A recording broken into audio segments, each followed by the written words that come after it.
Assalomu alaykum qadrli anglag'uchilar, anglayotganinglar mahallamni yo'ritgan oy bilan suhbat programmasining hayot hikmatlari sayfisi. Mikrofon oldida Rida Ablimit. Bir zamonlarda ikki do'st yashagan ekan. Bir kuni nima bo'ldi? Biri yana birisining yuziga keltirib kelib shaplaq bilan birini sapdi.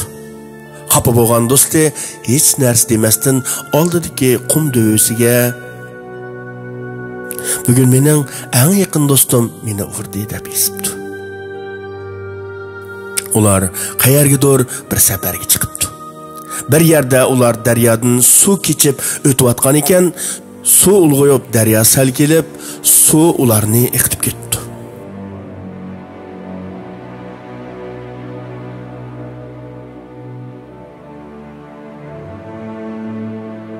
Hilqi shaplaq sağan yigit yana bir do'stini qutqizib qilishga sababchi bo'ldi.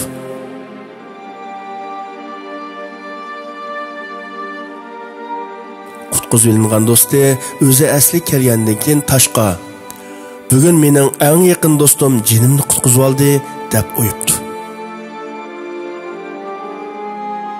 Shaplaq urgan va keyin uni suvdan qutqizib olgan do'sti uningga "Nimishqa men seni xafa qilgan kuni sen qumga xat yozib qo'ygan eding. Bugun bo'lsa toshga o'yib yozding" deb so'rabdi. Do'sti javob berdi. "Kimdir bizni xafa qilsa, biz uni qumga yozaylik." Do'sti shunday javob berdi. "Qara og'aynim, kimdir bizni xafa qilsa, biz uni qumga yozaylik. Suv va shamol uni o'chirsin. Lekin birov bizga yaxshilik qilsa, toshga o'yib yozaylik-ki, hech qanday shamol ham uni o'chirolmasin." Shundaq do'stlar, bu hayotda inson yaxshilik qilgan kishilarni unutmaslik kerak.